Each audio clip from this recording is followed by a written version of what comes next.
Barton Hills, in its earliest roots, was the idea of Alex Dow. And there's some speculation, not a lot of proof, that the name Barton Pond came because Mrs. Dow was an avid reader of Jane Austen, and Barton Pond was the site of the cottage in Sense and Sensibility. He, in turn, was president of Detroit Edison.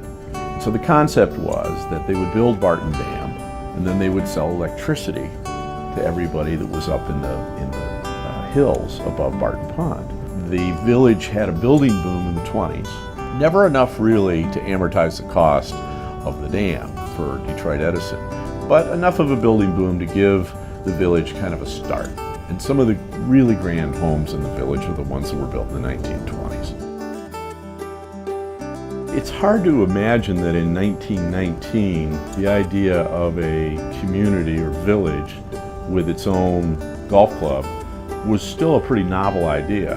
There were only a couple examples of where Francis Olmsted, many people know Olmsted, of course, for Central Park and Belle Isle and the Arboretum here at the university, and Donald Ross, the iconic golf course architect, actually joined forces. Olmsted had very definite ideas about how people wanted to live. He used large wooded lots to give people a sense of privacy, but at the same time, the width of the lots were such that there was a sense of community and people felt connected to one another. Part of the choice of living in Barton Village is you might want to live on Barton Pond, and you may want to benefit from the vistas and just the feel that you get living on a large body of water.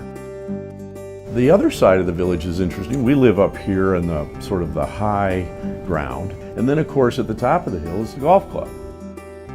The golf course, which was a Ross design of 1921 and 22, was just completely restored this past fall, in the fall of 2012. $1 million project, 56 bunkers restored, greens reclaimed, tee boxes added to give a variety of skill levels a chance to enjoy the Donald Ross golf architecture, and that was just done. You go down the hill and you have a full swim program. Right next to that is a tennis program. Then you go inside the clubhouse and you have an executive chef that regularly wins some of the gourmet cuisine competitions around southeastern Michigan, and a pretty deep wine list. And you've got a pretty special environment.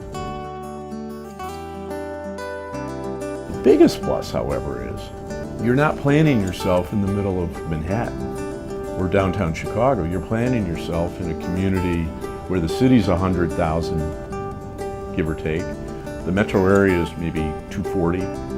And from where we live here, we can get to a Michigan sporting event or concert in 10, 12 minutes. And that includes finding a parking space. It's tough to beat. It's quality of life.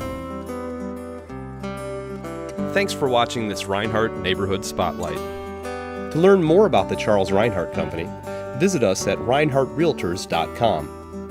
And if you'd like more information about the City of Ann Arbor and many of its great neighborhoods, feel free to click either of the links below. Thanks again.